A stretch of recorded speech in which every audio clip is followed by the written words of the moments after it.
오늘 우리에게 주시는 말씀은 신약성경 요한복음 9장 1절에서 7절까지 말씀.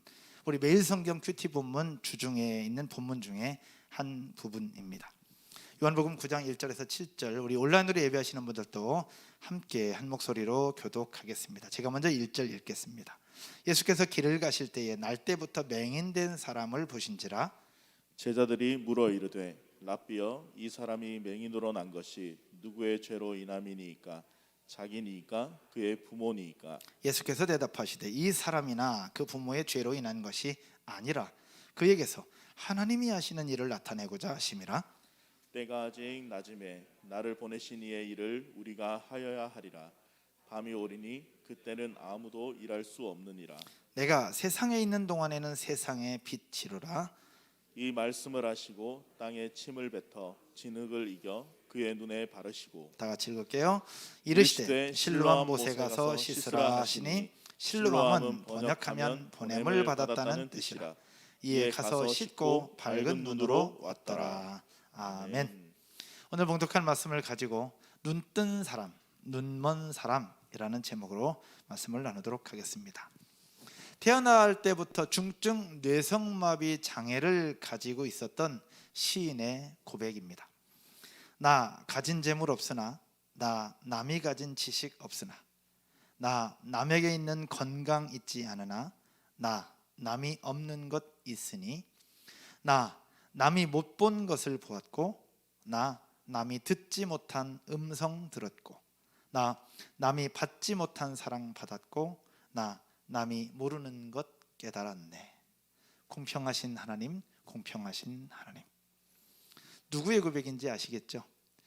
불행해 보였으나 찐 행복을 누리고 있었던 사람, 아무것도 갖지 못한 듯 하지만 모든 것을 다 가지고 있다고 고백하는 송명희 시인의 고백입니다. 어쩌면 그는 누구보다도 참 행복을 누리고 있는 사람이었을지도 모르겠습니다. 그의 고백 속에서 나타납니다.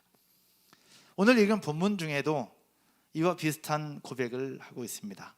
날 때부터 맹인된 사람, 그냥 사람들의 시각으로 볼 때는 불행해 보이고 어떻게 사나라고 생각이 들 수 있으나, 이 사람은 예수님을 만난 이후로 눈을 뜨게 되었고 지금까지와는 다른 새로운 인생과 새로운 삶을 살아가는 찐 행복을 누리는 사람이 되었습니다.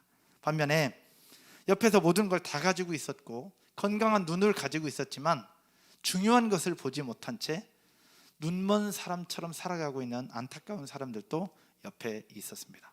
그것이 오늘 본문의 주변에 있는 배경의 모습입니다. 오늘 본문의 배경으로 조금 더 자세히 들어가 보면 이러합니다. 예수님께서 제자들과 함께 길을 가시던 중에 날 때부터 맹인된 한 사람을 만납니다. 그 모습을 보면서 제자들이 예수님에게 물어요. 랍비요, 이 사람이 이렇게 된 것이 본인의 죄입니까? 아니면 그 부모의 죄입니까? 라고 묻습니다. 예수님께서 뭐라고 대답하시느냐? 이 사람이 이렇게 된 것은 본인의 죄도 아니고 그 부모의 죄도 아니라 이 속에서 하나님의 일을 나타내기 위함이다 라고 말씀을 하고 있어요. 그런데 여기서 우리가 잠깐 생각을 해보고 넘어가고 싶은 것은 무엇이냐? 이 사람이 날 때부터 맹인이 되었던 것처럼 우리의 삶을 돌아보면 우리 삶 가운데도 크고 작은 문제들이 계속해서 생겨난다라는 겁니다. 그럴 때 우리는 제자들처럼 생각할 수 있어요. 이 원인이 무엇이냐?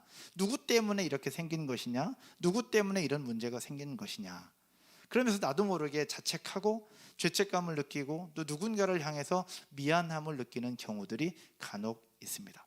특별히 부모님들이 아프시거나 갑작스럽게 큰 일을 당할 경우에 효자들 또 효녀분들은 이렇게 생각합니다. 내가 더 잘 모시지 못해서 그런 거라고, 내가 더 못해서 그런 거라고 스스로 자책하고 스스로 죄책감 느끼고 스스로 안타까워하는 부분들이 많이 보여집니다. 또 요즘에 코로나가 계속 심해지고 확진자가 생겨나면서 이제는 우리 교인들조차도 자유할 수 없는 그런 상황이 되었습니다.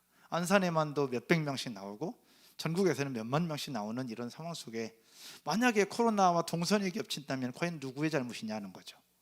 혹시라도 확진 판정을 받았다고 한다면 그건 누구의 잘못일까? 오미크론이 이렇게 퍼져간 것, 외국에서 들어온 선교사님 때문이라고 많은 사람들이 얘기할 수 있지만 이 세상에 그걸 걸리고 싶은 사람이 누가 있느냐는 거죠. 아무도 없죠.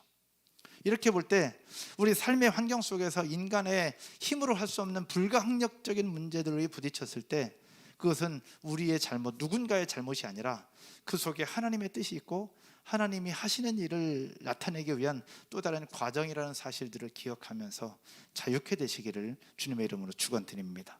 혹시 여러분들 중에 힘겨운 일, 어려운 일, 아픈 일로 하여금 스스로 자책하고 스스로 무너지고 스스로 미안한 마음들로 힘들어하는 분들이 혹시 계시다면 오늘 예배를 드리면서 자유하셨으면 좋겠어요.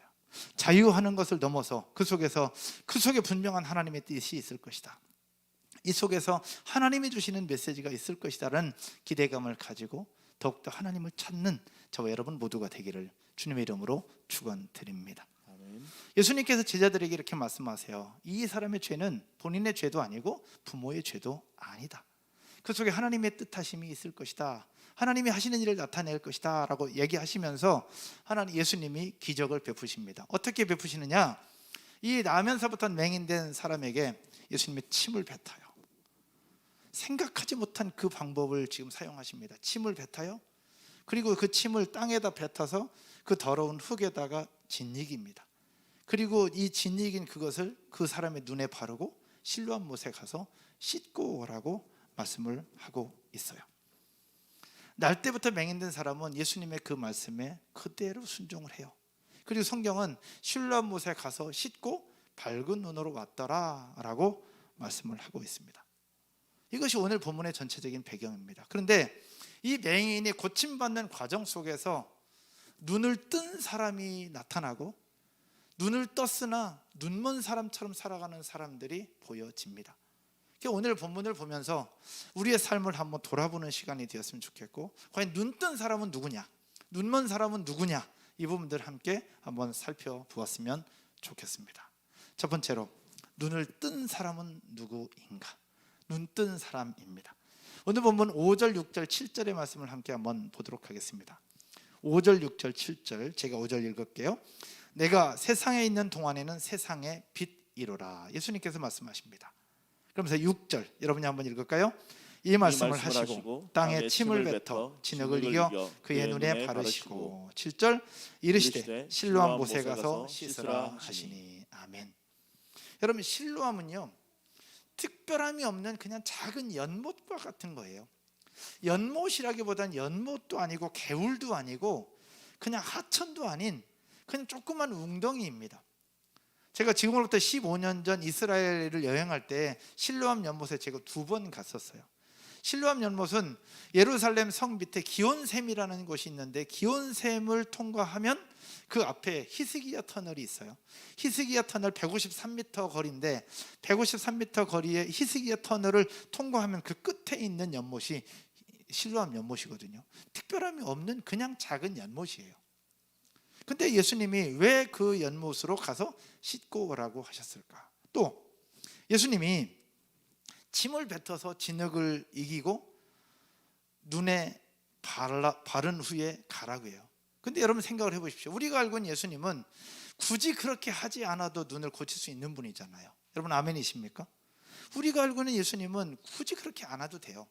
침 뱉지 않아도 되고 바르지 않아도 되고 보내지 않아도 되고 그냥 예수님의 말씀 한 번만 눈을 뜨게 될지어다, 그러면 그냥 뜨는 능력을 가지고 있는 분이 예수님 아닙니까?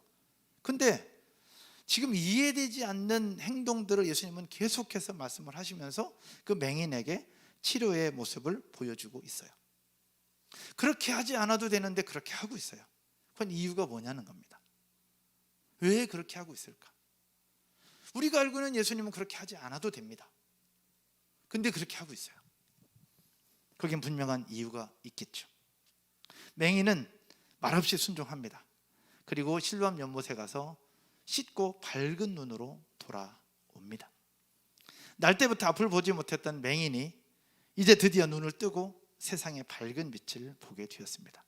이 맹인은 자신에게 경험되어진 이 기적 같은 일을 이야기합니다. 그리고 많은 사람들에게 이야기하고, 그리고 뒷부분에서 유대인들이 비난을 해도 거기에 당당하게 자신이 겪은 일들을 이야기하고 증언을 합니다. 하나님을 만난 사람의 모습이에요.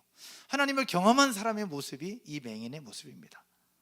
성경 한번 볼게요. 25절과 27절. 이 맹인이 어떻게 이야기를 하고, 이제는 맹인도 아니죠. 눈이 밝아졌으니까. 25절에 대답하되 그가 죄인인지 내가 알지 못하나 한 가지 아는 것은 내가 맹인으로 있다가 지금 보는 그것이니이다. 유대인들이 예수님을 향해서 죄인이라고 자꾸 얘기를 하니까 이 고침받은 사람이 얘기하는 거예요. 예수님이 죄인인지 아닌지 난 모른다. 그건 모르는데 중요한 것은 내가 맹인으로 있다가 지금 보게 되었다. 그러면서 27절에서 이야기를 합니다. 여러분이 한번 읽을까요? 대답하되 내가 이미 일렀어도 듣지 아니하고 어찌하여 다시 듣고자 하나이까? 당신들도 그의 제자가 되려 하나이까? 그러니까 이 고침받은 사람이 계속해서 예수님이 고쳐줬다고 얘기를 하고 있는데 유대인들은 그걸 인정하지 않아요. 인정하지 않고 또 묻고 또 묻고 계속 묻고 있는 겁니다. 그랬더니 이 고침받은 사람이 얘기하는 겁니다. 당신들도 그의 제자가 되려 합니까? 그렇게 얘기를 하고 있어요. 완전히 180도 달라진 모습을 보여주고 있습니다. 예수님께서 말씀하시죠. 나는 세상의 빛이라고. 나는 세상의 빛이라고 말씀하신 예수님 말씀처럼 이 사람은 말 그대로 눈을 떠서 세상의 밝은 빛을 볼 수 있게 되었습니다. 그러면서 새로운 인생을 살게 되었죠. 오늘 이 코로나 상황 속에서도 함께 예배하고 함께 말씀 듣고 함께 찬양하는 여러분의 인생과 삶에도 세상의 빛으로 또 하나님 주시는 참된 행복으로, 찐 행복으로 나아가고 그런 삶이 새롭게 시작되어지기를 주님의 이름으로 축원드립니다. 예수 그리스도 안에 있을 때, 예수 그리스도를 만날 때 그런 역사들을 볼 수 있고 경험할 수 있습니다. 여러분 아멘이십니까? 그런데 여기서 중요한 것 하나를 보고 싶습니다. 생각을 한번 해보시죠. 예수님이 고쳐주신 방법, 침을 뱉어요. 우리 대한민국은 그렇지 않지만 싱가포르에 가면 침을 뱉다 걸리면 벌금이라고 얘기하더라고요. 이 침을 뱉어요. 침은 아무리 예수님이라 할지라도 예수님의 입에서 나오는 침은 더러울 거예요. 냄새 날 것이고요.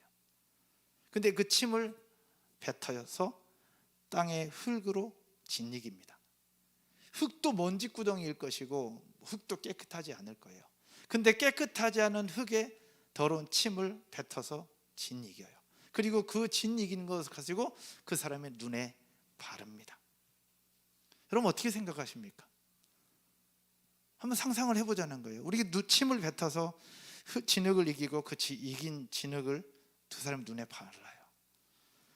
그 사람은 앞이 안 보이니까 침을 뱉었는지 비볐는지 뭐 했는지 모를 수 있어요. 근데 중요한 건 그 옆에서 보고 있는 사람들은 그 자체로 역겹지 않을까요? 그 자체로 역겨울 거예요. 냄새 나지, 더럽지, 아유 어떻게 저렇게 고치려고 하지? 제정신이야? 라는 생각이 들지 않았을까요? 그러면서 게다가 예수님은 하나 더 말씀하십니다. 그렇게 발라놓고 바른 후에 눈이 떠진 것이 아니라 발라놓고 어떻게 말씀하시냐? 실로암 연못에 가서 씻고 오라고 말씀하십니다. 앞을 보지도 못하는 그 사람에게 실로암 못에 가서 씻고 오래요. 제가 실로암 못에 갔을 때 실로암 못에 가려면 다른 길이 아니라 히스기야 터널을 통과해야 돼요. 히스기야 터널은 153m라는 그 암흑 속에 뚫려진 그 터널이에요. 터널. 그걸 통과해야만 갑니다. 그때 당시는 어땠는지 모르겠는데 지금은 무릎 높이로 물이 흐르고 있는 곳이 히스기야 터널이에요. 거길 통과해야 그 끝에 실로암 못이 있거든요. 앞을 보지도 못하는 그 사람에게 거기 갔다 오라고 얘기하는 거예요. 말도 안 되는 이야기를 지금 예수님이 하고 있습니다. 이해할 수 없는 그 요청을 하고 있는 거예요. 여러분이 맹인이었다면 그 말씀을 들을 수 있을까요? 여러분이 그 옆에 있는 사람이었다면 그 말씀 그대로 순종할 수 있었을까요? 만약에 제가 그 옆에 있었다면 이런 말도 안 되는 분이 도대체 누구의 하나님의 아들 맞아? 무슨 이런 방법을 가지고 지금 고쳐준다고 하시는 거지? 라는 생각이 들 수 있다는 거예요.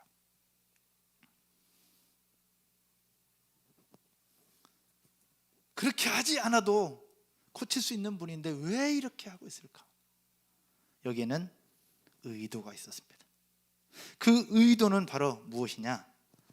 그 옆에 있었던 유대인들의 생각을 깨고 그 유대인들의 틀을 깨고 그들의 생각을 박살내고 싶은 하나님의 생각, 예수님의 생각이 거기에 있었던 거예요. 한마디로 얘기하면 뭐냐? 네 생각대로, 네 스타일대로 경험하려고 하지 말고 네 생각대로, 네가 살아왔던 방식대로 하나님의 기적을 보려고 생각하지 말라는 거예요. 다르게 표현하면 뭐냐? 네 생각과 맞지 않아도 순종하면 하나님의 역사를 볼 수 있다는 것을 그들에게 보여주고 있는 겁니다. 그때 당시에 유대인들의 생각이 어떤 생각이었느냐? 유대인들은 어떤 모습이었느냐? 율법을 지킨다는 이름 아래 모세 율법은 인정했어요. 그런데 모세 율법을 제정하시고 모세 율법이 있게 하신 하나님의 아들 예수는 인정하지 않았던 거예요. 그러니까 자신의 생각에 맞으면 인정하고 안 맞으면 인정 안 했던 사람들이 옆에 있었던 유대인들이었습니다. 그 유대인들의 생각을 깨고 싶었던 거예요. 예수님은 자기의 방식대로 하나님을 찾는 것도 자기 방식대로 찾는 거예요. 유대인들은 하나님을 믿는데 하나님의 아들 예수는 믿지 않으며 인정하지 않았던 사람들, 자기 생각에 맞으면 따르고 안 맞으면 따르지 않았던 사람들이 바로 당시 옆에 있었던 유대인들이었습니다. 그래서 맹인의 질병을 고쳐주고 맹인의 눈을 뜨게 했던 예수님의 방법은 무엇이었느냐? 맹인의 눈을 뜨게 하는 것에도 목적이 있겠지만 그 옆에 있었던 유대인들의 생각을 바꾸고 유대인들에게 내가 진짜 하나님의 아들이다, 네 생각과 달라도 순종하면 그 속에서 하나님의 역사가 일어난다는 것을 보여주고자 그 일들을 행하고 있는 예수님의 모습을 보여주고 있습니다. 우리가 농담처럼 얘기하죠. 밥을 먹을 때 누구랑 먹느냐가 더 중요하다고, 뭘 먹느냐보다 누구랑 먹느냐가 더 중요하다고 얘기하잖아요. 지금 이태리에 출장 가 있는 우리 나인균 집사님이 계십니다. 제가 25살 때 런던으로 거쳐서 이스라엘로 갈 때 런던까지 22시간 비행기를 타더라고요. 요즘엔 잘 모르겠습니다. 여러분, 유럽까지 갈 때 20시간이 넘는 비행기를 타고 갈 때 가장 빠르게 가는 방법이 누군지 아십니까? 가장 빠르게 가는 방법이 뭘까요? 사랑하는 사람과 가면 가장 빠르게 갈 수 있다고 하더라고요. 근데 가장 오래 가는 방법은 시어머니와 며느리가 함께 가면 가장 오래 갈 수 있다고 얘기하더라고요. 이건 그냥 우스갯소리지만 누구랑 사느냐, 누구랑 함께 하느냐가 그만큼 중요하다는 얘기죠. 오늘 맹인의 눈을 뜨게 했던 방법, 예수님의 치료 방법은 하나도 중요하지 않아요. 뭐가 중요하냐? 누가 고쳐주셨느냐가 중요하다는 겁니다. 누가 고쳐주셨느냐. 요즘에 병을 치료할 때 요즘에는 병원도 중요하잖아. 어느 병원으로 가느냐가 중요해. 왜? 거기에 좋은 의사들이 있으니까. 그런데 어느 병원이냐, 어떤 기계를 쓰느냐보다 주치의가 누구냐가 중요한 것처럼 맹인의 눈을 뜨게 하는 것, 또 우리의 삶 가운데 역사하시는 분이 누구냐가 더 중요하다는 사실들을 기억하고 그 주인 되시는 예수 그리스도 앞에 말없이 순종하며 하나님의 말씀 앞에 나아가는 저와 여러분 모두가 되기를 주님의 이름으로 축원드립니다. 예수님은 맹인을 그렇게 고쳐주셨어요. 유대인들의 생각과 방법과 다른 하나님만의 방법으로 고쳐주시면서 그들에게 깨달음을 주셨습니다. 그렇게 맹인은 눈을 뜨게 됐죠. 아무것도 보지 못했던 사람인데 눈을 뜨면서 밝은 세상을 보게 된 겁니다. 오늘 여러분 모두가, 또 저, 그리고 여러분과 함께하는 우리 모든 자녀들이, 가족들이 예수 그리스도로 말미암아 밝은 눈을 열고 하나님의 뜻을 발견하게 되는 놀라운 은혜가 여러분 모두에게 있게 되기를 주님의 이름으로 축원드립니다. 온라인으로 예배하시는 분들에게도 동일한 은혜가 나타나고 흘러가게 될 줄로 믿습니다. 아멘. 두 번째는 어떤 사람들을 볼 수 있느냐? 눈먼 사람들입니다. 설교 제목엔 눈먼 사람이라고 표현했는데 두 번째 대지에서는 눈먼 사람들이라고 제가 복수형을 썼습니다. 왜냐하면 눈먼 사람들이 나타나거든요. 맹인이 눈을 떴다는 소식에 사람들이 몰려들었고 유대인들이 찾아와서 그 연고를 묻게 됩니다. 기적의 주인공인 맹인은 하나하나 상세하게 설명을 해요. 너무 기쁜 일이잖아요. 너무 행복한 일이고 완전 자랑하고 싶은 일이에요. 평생 소원이었던 그 일이 이루어졌으니까. 그런데 안타까운 일이면서도 이거 참 이상한 일이 하나 벌어져요. 그 일이 바로 뭐냐? 그 맹인의 부모입니다. 기적을 경험했던 그 부모들의 모습이 우리의 생각과 달라요. 오늘 보면 19절, 20절, 21절에서 한번 보여주고 있는데 19절에 이는 너희 말이, 유대인들이 물어보는 거예요. 너희 말이 맹인으로 났다 하는 너희 아들이냐? 그 부모에게 묻습니다. 네 아들이냐고. 그러면 지금 어떻게 해서 보느냐라고 상황을 이야기를 하고 있는 겁니다. 그럼 부모가 이러해서 이렇게 됐다 이렇게 됐다 얘기할 수 있잖아요. 근데 그렇게 얘기 안 해요. 20절 한번 볼까요? 그 부모가 대답하여 이르되 이 사람이 우리 아들인 것 인정한다. 그리고 맹인으로 난 것을 아나이다. 인정해요. 자기 아들이라는 것을 인정합니다. 근데 놀라운 사실은 21절입니다. 여러분이 한번 읽겠습니다. 시작. 그러나 지금 어떻게 해서 보는지 또는 누가 그 눈을 뜨게 하였는지 우리는 알지 못하나이다. 그에게 물어보소서. 그가 장성하였으니 자기 일을 말하리이다. 아멘. 부모로서 그냥 자연스럽게 얘기할 수 있는데 아들인 것도 인정하고 맹인으로 있었던 것도 인정하는데 지금 고침받은 것에 대해서는 얘기를 안 해요. 그러면서 그가 장성했으니 직접 물어보라 라고 이야기를 하고 있는 겁니다. 다른 표현으로 얘기하면 그걸 왜 우리한테 묻냐? 직접 물어보면 되지 라는 그 표현입니다. 여러분, 이 부모들이 자기 아들이 고침받은 그 기적을 경험하면서 예수님이 고쳐주셨다는 사실들을 알까요? 모를까요? 모를까요? 절대 모를 수가 없죠. 여러분이 부모라면 모르겠습니까? 누구보다도 더 빨리 알지.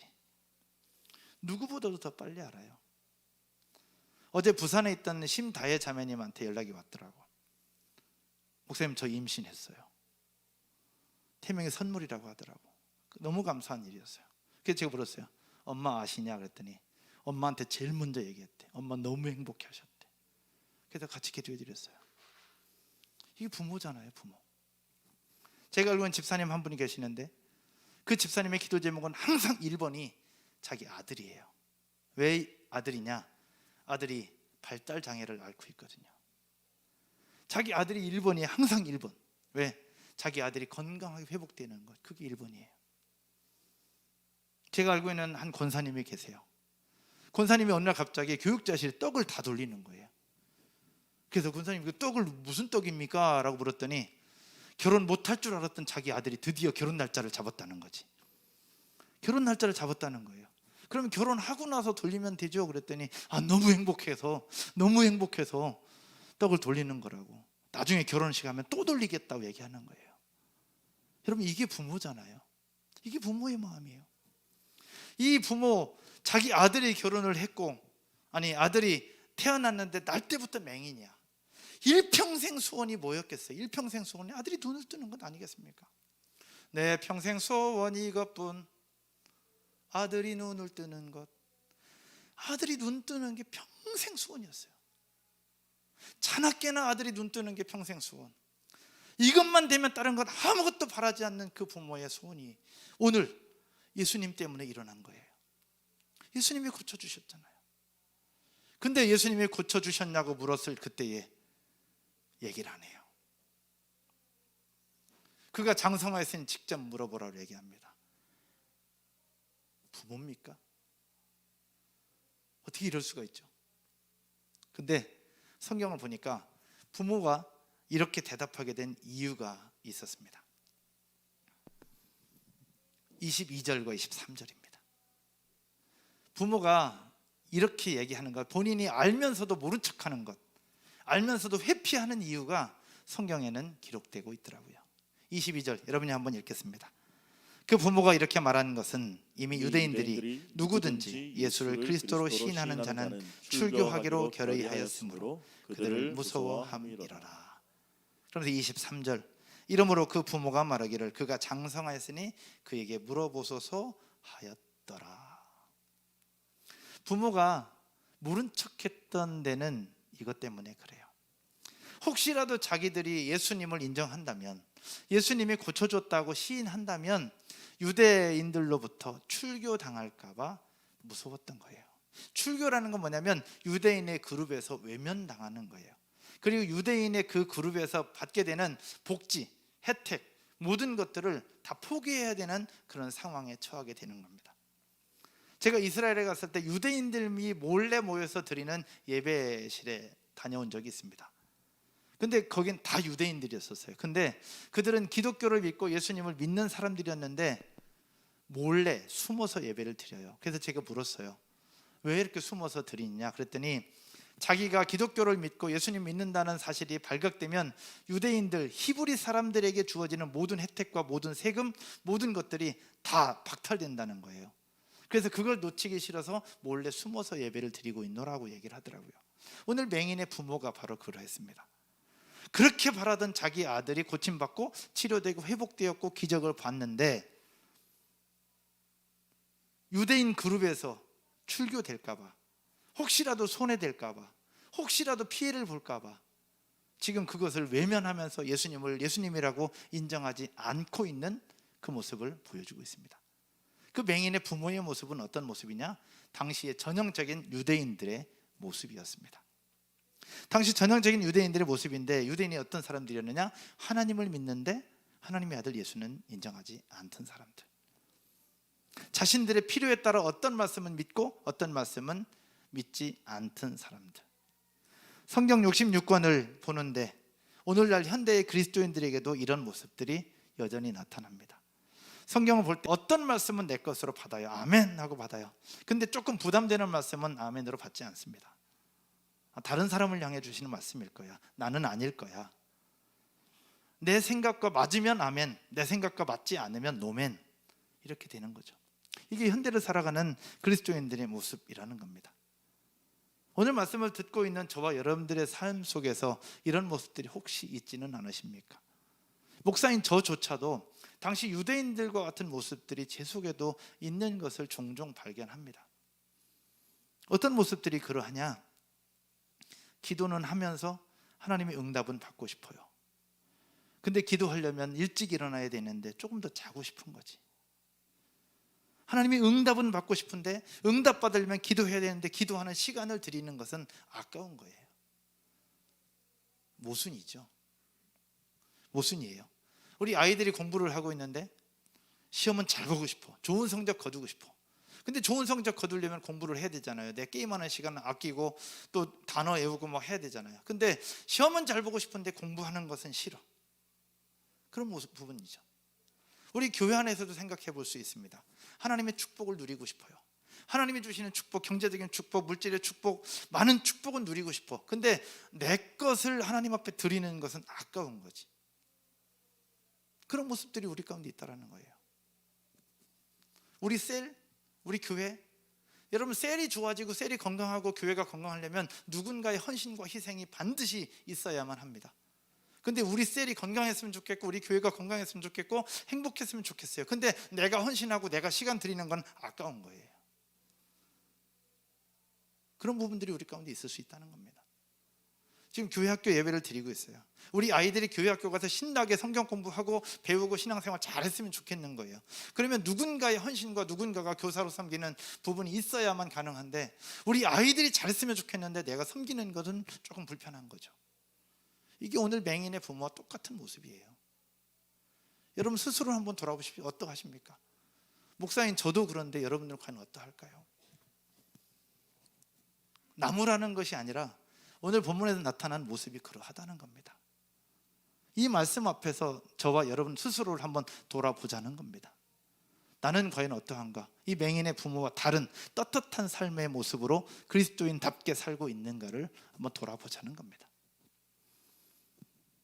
사랑하는 여러분, 만약 이런 마음들이 내 속에 있다면, 조금이라도 있다면 오늘 예배를 드리면서 한 커플 한 커플 벗어버리기를 주님의 이름으로 축원드립니다. 우리는 완벽한 사람이 아니기 때문에 여전히 부족합니다. 목사인 저조차도. 그러나 이런 것들이 내 속에도 있구나라는 사실들을 깨닫기 시작하면서부터 한 걸음 한 걸음 내딛기 시작하게 될 것이고 그 속에 놀라운 하나님의 역사와 능력들을 보게 될 줄로 믿습니다. 이것이 바로 눈을 뜬 사람이 되어가는 겁니다. 그러나 오늘 본문의 유대인들은 눈을 뜨고 있었으나 눈먼 사람처럼 살았어요. 그의 부모도 눈먼 사람이었고 유대인들도 눈먼 사람이었어요. 그래서 눈먼 사람들이라고 표현하고 있는 겁니다. 사랑하는 여러분, 하나님은 살아계십니다. 아멘이십니까? 하나님의 아들 예수 그리스도는 지금도 우리 가운데 역사하십니다. 그 하나님을 믿고 그 하나님을 찾을 때 우리 속에도 놀라운 하나님의 역사들이 있을 수 있습니다. 우리 속에 있는 유대인의 근성을 벗어버리고 하나님 말씀 앞에서 한 걸음 한 걸음 나아가고 진실됨으로 나아가는 저와 여러분 모두가 되기를 주님의 이름으로 축복합니다. 말씀의 결론을 맺으면서요, 오늘 마지막 절 7절을 한번 보셨으면 좋겠습니다. 마지막 7절 한번 보시죠. 우리 같이 읽을까요? 온라인으로 예배하시는 분들도 읽겠습니다. 이르시되 실로암 못에 가서 씻으라 하시니 실로암은 번역하면 보냄을 받았다는 뜻이라. 이에 가서 씻고 밝은 눈으로 왔더라. 예수님께서 맹인에게 실로암 못에 가서 씻고 오라고 말씀하십니다. 맹인은 그 말씀에 순종을 했죠. 근데 이 성경을 읽으면서 예수님의 말씀 속에서 한 가지 다른 것을 좀 발견하게 되었습니다. 구약 성경에서 아람 군대의 장관이었던 나아만 장군의 문둥병을 고쳐주실 때 하나님이 뭐라고 말씀하셨느냐, 요단강에 가서 7번 씻고 오라고 말씀을 하셨어요. 뭐 아시는 분들 생각이 날 거예요. 근데 오늘 이 맹인에게 말씀하실 때는 몇 번 씻으라고 말씀을 하지 않으세요. 과거에는 7번 씻으라고 분명하게 정확하게 말씀을 하셨는데 오늘 이 사람에게는 몇 번 씻으라고 얘기를 하지 않습니다. 또 이런 것만 연구하는 사람이 있잖아요. 과연 몇 번 씻어야 될까? 근데 신학자들, 성경학자들은 얘기합니다. 씻고 오라는 그 표현이 단수로 표현되어 있기 때문에 한 번만 씻으면 된다. 사실 성경에 이 사람이 몇 번 씻었는지는 기록되지 않아요. 그냥 씻고 밝은 눈으로 왔더라 라고만 이야기를 하고 있습니다. 그 순종하면서 가서 씻고 왔을 때 밝은 눈이 돼요. 근데 여기서 중요한 것 하나가 있습니다. 침을 뱉어서 진흙을 이기고 눈에 바르고 보지도 못하는 사람에게 실로암 못에 가서 씻으라고 얘기하는 이해되지 않는 예수님의 말씀. 여러분이 맹인이라면 순종하겠습니까? 그렇지 않으시겠습니까? 주사위는 던져졌어요. 주사위는 던져졌고 예수님은 말씀하셨어요. 갈 거냐 말 거냐는 이 사람이 결정하는 거예요. 순종해서 가면 오늘 본문에 있는 것처럼 밝은 눈으로 오는 거고, 안 가면 무슨 말도 안 되는 말씀을 하시냐, 어떻게 저렇게 눈이 고쳐져, 안 돼 이거는 이라고 생각하면서 비난하면서 자기 길을 갔다면 성경에는 기록되지 않았겠죠. 근데 이런 일들이 우리 삶 가운데도 여전히 있다는 겁니다. 요단강을 갈 때, 요단강이 갈라지고 백성들이 건너갈 때 하나님은 말씀하세요. 제사장들에게 언약궤를 맨 제사장들아 요단 물가로 들어서라. 주사위는 던져졌어요. 갈 거냐 말 거냐는 제사장들이 결정하는 거예요. 선택은 본인들이 한다는 거예요. 물이 넘쳐 흐르는 그 요단강을 향해서 가느냐 마느냐 그들이 결정하는 거예요. 선택하는 겁니다. 가면, 말도 안 되는 그 말씀 앞에 가면 요단강이 갈라지고 역사가 일어나는 것이고, 포기하면 아무것도 없는 거죠. nothing. 여호수아와 그 군사들이 여리고성을 점령할 때도 마찬가지예요. 여리고성 점령할 때 그냥 기존의 전투 방법이 아니라 하나님의 방법으로 말씀을 하십니다. 하루에 한 바퀴씩 돌고 마지막 날에 7바퀴 돌으라. 무슨 말도 안 되는 이야기를 하십니다. 그렇게 명령하셨어요. 주사위는 던져졌습니다. 돌 거냐 말 거냐는 여호수아와 그 백성들이 선택하는 거예요. 오늘 예배하고 있는 저와 여러분에게도 하나님은 분명히 말씀을 하셨습니다. 여러분이 각자의 상황 속에서 여러분의 마음속으로 또 큐티하면서 주시는 말씀으로, 기도하면서 주시는 생각으로 하나님 여러분들에게 말씀하셨습니다.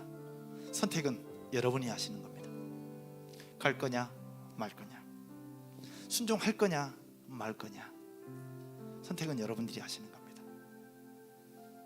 저는 바라기를 내 생각, 내 개념, 내 가치관, 내 삶의 노하우, 내 경험대로 말씀을 보는 유대인처럼이 아니라 그냥 내 생각 내려놓고 하나님이 주신 감동을 따라 한 걸음 한 걸음 내딛고 순종할 수 있는 저와 여러분 모두가 되시기를 주님의 이름으로 축원드립니다. 하나님의 역사, 하나님의 일하심에는 모두가 다 그러하더라고. 저는 기도하겠습니다. 또한 저 또한 기도함으로 순종함으로 한 걸음 나아가겠습니다. 여러분들은 어떻게 하시겠습니까? 다 같이 자리에서 일어나셔서 찬양 하나 드리면서 하나님 앞에 나아가도록